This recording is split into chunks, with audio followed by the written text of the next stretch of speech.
For a long time, there has been talk about the dependence of Brazilian exports on Chinese food consumption, which is actually true. And this is something that has been growing over at least the past 20 years. But the big problem is how this has made Brazilian leaders comfortable with overspending and a lack of investment in long-term strategic projects. After all, it seemed like it wouldn't be necessary because money practically flowed into Brazil with little effort. The state of Mato Grosso, for example, grew by 215% from 2010 to 2020, almost quadrupling its gross domestic product. Mato Grosso do Sul more than tripled, and the state of Goiás practically doubled its gross domestic product. Between 2010 and 2020, a growth of over 100% is really impressive. But if we look back to the year 2000 over 20 years, this growth is even more impressive because it reached 935%. In other words, the state grew almost 10 times in 20 years. The Midwest as a whole grew 250% between 2000 and 2010 and 125% between 2010 and 2020, or in 20 years the incredible figure of 700%. This huge expansion is basically thanks to food production, mainly grains, largely because of Chinese money that was buying this food production. And of course, this resulted in an increase in the population in the previously abandoned Midwest region. But today, besides having increased its population, it is also considered a fairly wealthy population by Brazilian standards. While Brasilia was a failed project, an attempt to occupy the interior, which only condemned Brazil in geopolitical terms. What made the difference for the recipe for success in the interior of Brazil was agribusiness and foreign money, especially Chinese money. All of this would be good if it weren't for a few problems. More specifically, 3. The coming deglobalization, the Chinese economic slowdown, and the demographic crisis, which is inevitable due to deglobalization. Understand that there are several reasons for the world to become less globalized in the future, but the main one is the withdrawal of the United States, which will no longer support global maritime trade. One thing that really upsets me is how there are people who are against globalization because they confuse globalization with globalism. Globalization is simply the intensification of the free movement of goods and people and the specialization of regions or countries. It was thanks to this unprecedented process of globalization between 1950 and 2020 that the world achieved the highest rates of wealth growth in its entire history. Hunger reached its lowest levels and the mortality rate plummeted. The creation of material and immaterial wealth was the greatest that has ever existed in such a short time since we invented fire in prehistory. And what many anti-globalization people don't understand is that it's impossible for any country to produce everything it needs, either because some resources will be missing, or technology, or qualified people in all areas. And globalization solved that, because if you don't produce something, you could buy it for a relatively cheap price, and that's very important. With the certainty that it would arrive at your ports, because now maritime laws prohibited piracy, naval blockades, or passage blockades.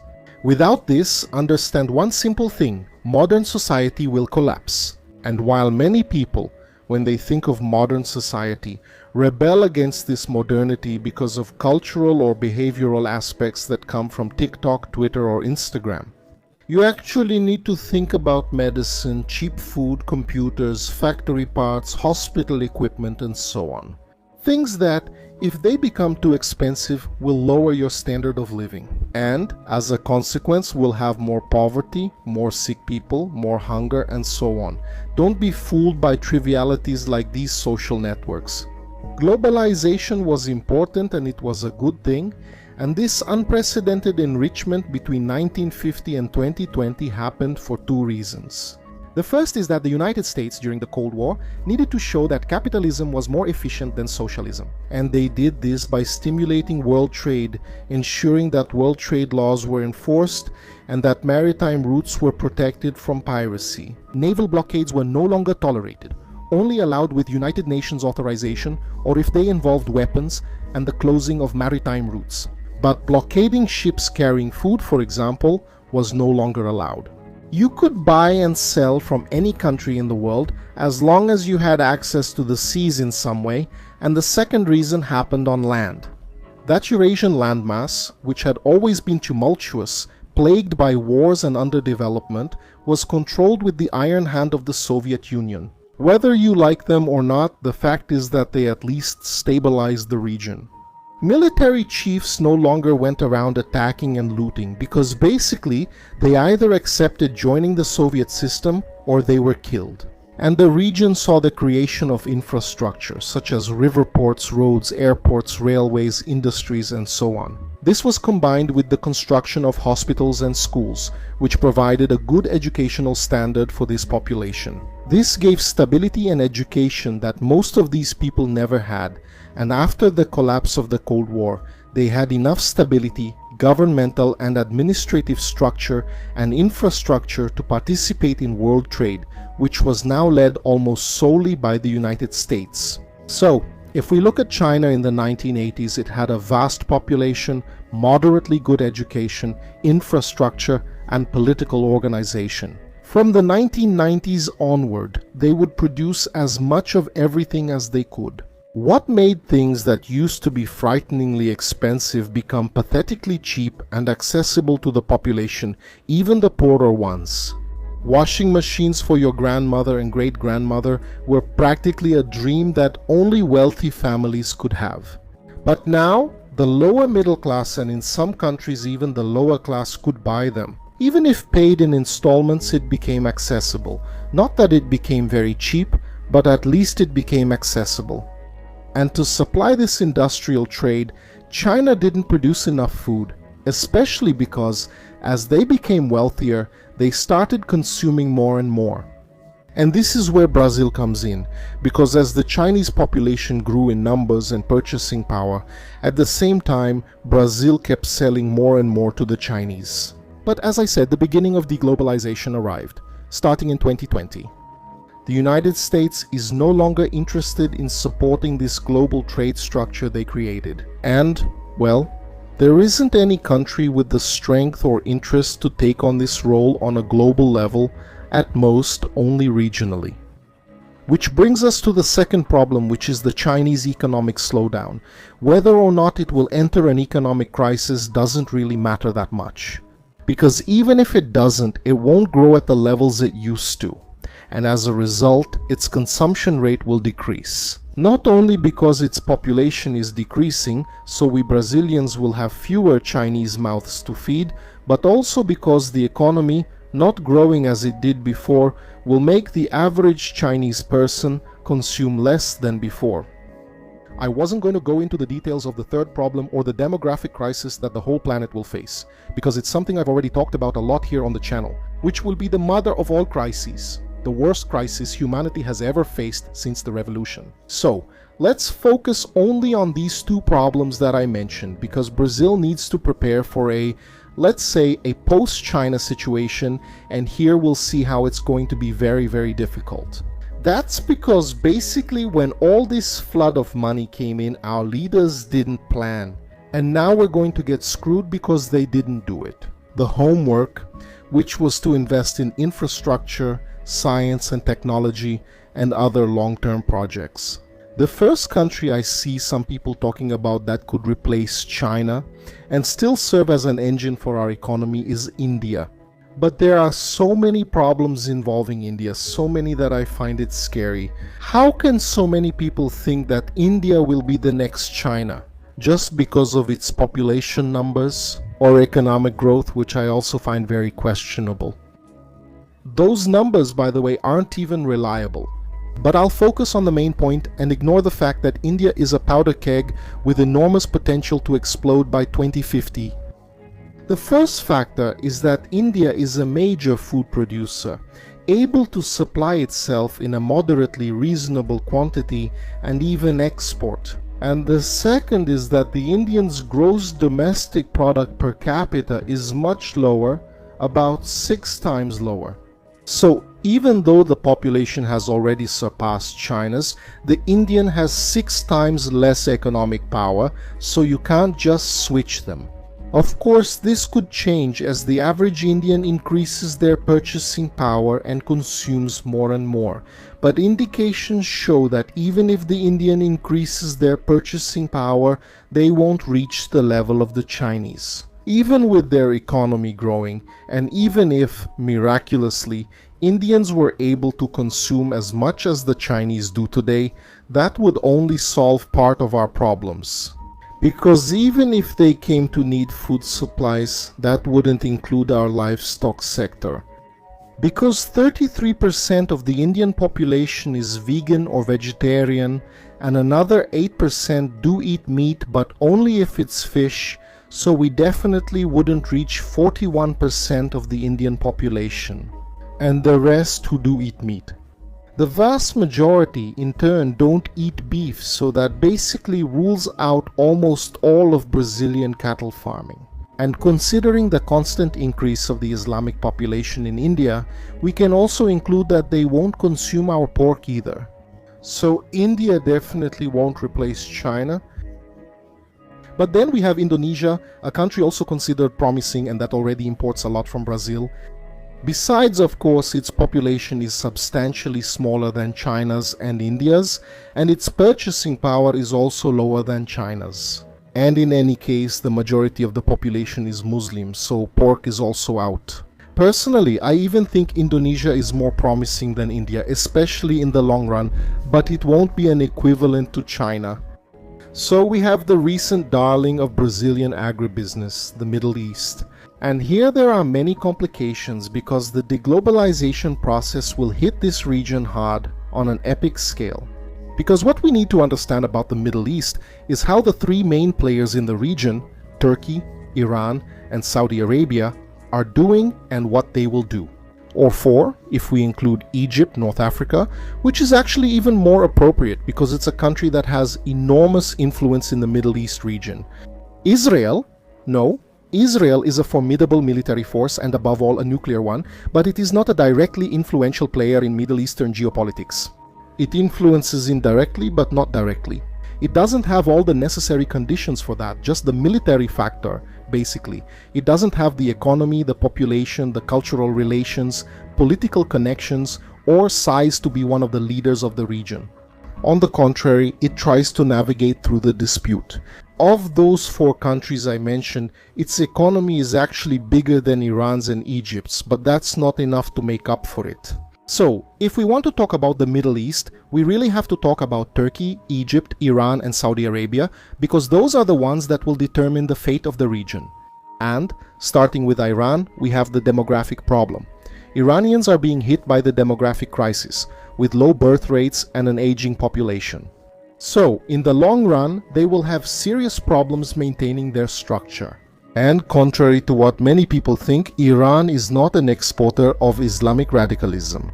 People use the term Shiite to refer to something radical, but within the context of the Middle East, Iran is actually one of the most moderate actors, because from Iran downwards, things get more radicalized.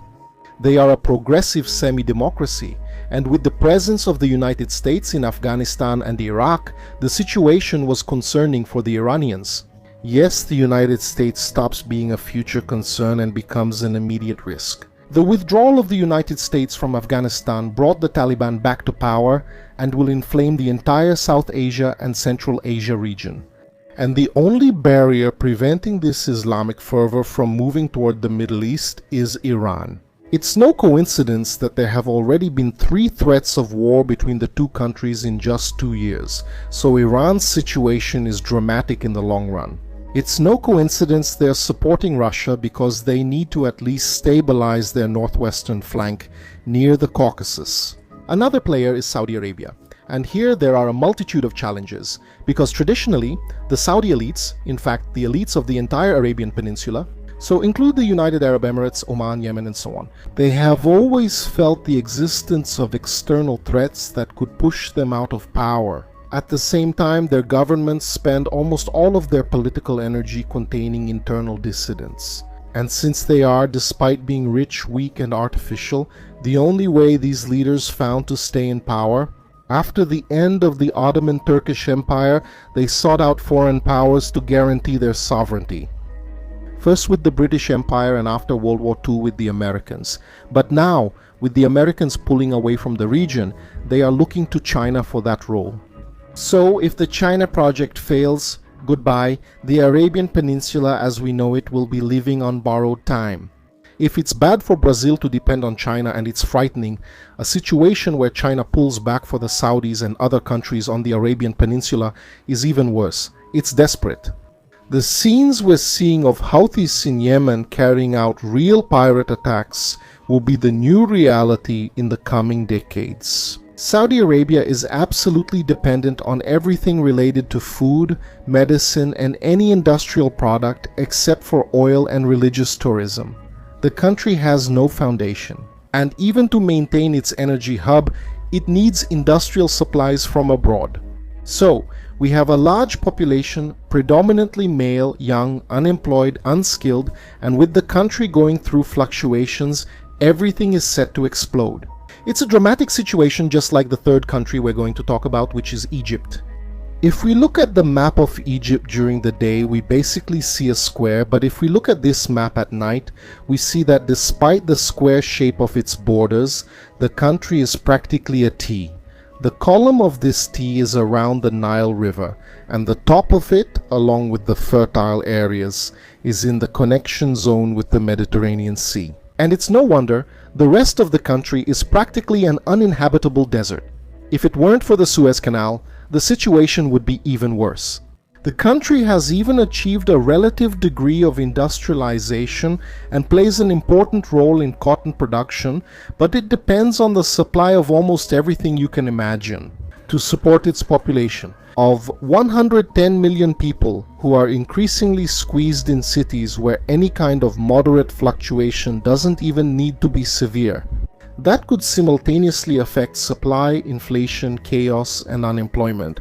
And then we would have popular uprisings.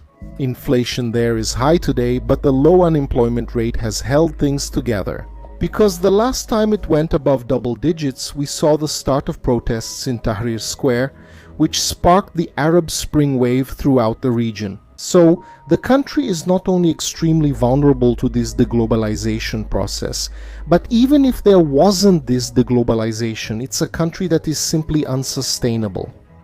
We can expect several Tahrir squares, so to speak, in this or the next decade, and after that in the following decades. Expect famine on a biblical scale, which will lead to more insurgency and mass immigration. It won't be pretty at all. The only question is how big this collapse will be and how much time is left before it arrives. But then we have Turkey, which honestly is actually playing things pretty well. Despite the huge inflation, it's the least complicated player among the four major ones in the Middle East. Since the 1960s, they've been building reservoir after reservoir in the country. And when you think of the Middle East, you think of oil. However, in a region that is mostly made up of dry deserts with no access to water resources, the most important resource isn't oil, but water. And today, the Turks control most of the region's sources of drinking water and will soon have a virtual monopoly. This will make many countries in the region dependent on the Turks' decisions about the flow of water, which will be a huge factor in geopolitical impact. They also have a moderate industrial hub and a food production that partially supplies the entire region. This Turkish power became even clearer in the Ukraine war. The Turks challenged the Russians by selling weapons to the Ukrainians, and the Russians couldn't do anything about it. Because if the Turks close their straits, the Russian Navy is in trouble. At the same time, they kept doing business with the Russians, openly defying the pressure for sanctions and embargoes that the West tried to impose on them regarding Russia. And even with these challenges, and even making it difficult to accept Sweden and Finland into NATO, the West couldn't do anything. Because not only is Turkey practically the only area that can serve as an operational platform for NATO in the Middle East, since they are on the path of the oil and gas alternatives that could replace Russian energy coming from the Middle East and the Caucasus, and they are still holding within their borders something around 1.6 to 2 million refugees who want to enter Europe. If the Turks open the gates, they will flood the Balkans and Eastern Europe with refugees from the Middle East. This region is one of the few that has not yet been affected by the religious and cultural crises caused by Islamic immigrants. So, it's a strategic position. And as we go through the process of deglobalization, its role as a stabilizing actor at the central connection point between Asia and Europe will be fundamental. In fact, Turkey is one of the few, maybe even the only country that will benefit from the process of deglobalization, because its position is not just strategic but vital. The Turks, however, import very little from Brazil, almost nothing, and they are also heading, although more slowly, toward a demographic crisis. They will also have some challenges. And as the non-Turkish population increases within Turkey, while their native population decreases, they will have a ticking time bomb on their hands that they will have to deal with. So, Turkey, which is the only country that is handling the situation better, is also uncertain in the future, which brings us to Africa. The population is growing, even though it's slowing down, but it's still growing. But the problem in Africa is several. Their purchasing power in general is even lower than that of Indians, but with no indication that it will grow. The continent is extremely dependent on external food supplies, and its limited food production, which is not enough to support its population, is highly dependent on fertilizers and machinery that come from other countries. Its population has a very low-skilled workforce, and the infrastructure is absolutely minimal. So, there's no chance of seeing a significant industrial boom in the region that could change the global or even regional industrial equation. On the contrary, as this deglobalization increases, we'll see more and more insurgencies, civil wars, government overthrows, coup d'etat, and so on. If you were born after the 2000s, then you haven't seen it. If you were born in the 90s, you won't remember. But if you were born in the 80s, 70s, or earlier, you will remember the scenes of children with starvation and the scenes of barbaric civil wars in Africa. That, although it never stopped, decreased at least considerably from the 2000s until 2020, but it has been increasing again. And we will see those scenes more and more in the short term. And probably even more intense than it was in the 90s in the medium and long term. The crisis affecting South Sudan, and Sudan is already historic, it's just rarely mentioned by the media. Now, I just mentioned Egypt. Well, what I said about what will happen to Egypt will happen to almost all the countries in North Africa. Only Morocco will have some stability, at least temporarily. Tunisia and Algeria might even manage to overcome these crises, but they will have a huge struggle with it. These countries have strong commercial and diplomatic ties with the West. But as their neighbors start to collapse, they will have a huge task dealing with that pressure. Nigeria also no longer has the means to sustain the population boom it has experienced in recent decades. Without cheap and abundant global trade, Nigerians will start having serious problems getting even the most basic supplies. It's going to be a pretty ugly situation if Nigerians don't find a way to keep their external routes safe and stable. And South Africa is also heading quickly toward disaster, especially as anti-white policies keep getting more radical, because whether you think that's a conspiracy theory or not, it doesn't matter. Because if you turn on the television and see the main politicians or political candidates openly promoting the death of your race, you don't think twice. You leave the country as soon as possible. And the departure of the white population from South Africa will make the South African economic structure even more precarious, to the point where it becomes unsustainable. We've already seen this happen in Zimbabwe. The flight of white farmers, who were the skilled workforce in the country's agriculture, caused food production there to plummet to catastrophic levels. So we might potentially see the same thing happen in South Africa. In the rest of the continent, the situation will also be critical, given their dependence on the global trade structure. So I'm sorry, but Africa won't be able to replace China either. We're talking about historic crises of hunger, pharmaceutical shortages, and water shortages in most of the continent, though not all of it. But the few countries that can withstand this situation will have to deal with mass immigration, which might not even be such a serious problem for them, because they simply have no problem closing their borders and shooting anyone who tries to enter. But there will be devastating images of humanitarian crises, but not to say that all is lost. There is a chance that Brazil, with its genetic engineering in agribusiness and experience, could help turn Africa into a food producer. This is being discussed and researched. But in this case, it wouldn't be Africa replacing China as a consumer market, but rather Brazil investing in Africa and turning it into a self-sufficient food-producing force, which would minimize the damage. So, anyway, the problem is that there's no one to replace China until at least 2050, which is a serious sign for Brazil, as it will become extremely vulnerable to any fluctuations in China's future. And all of this is because between 2000 and 2020 there was no national planning at a strategic level. Thank you all, I hope you enjoyed it.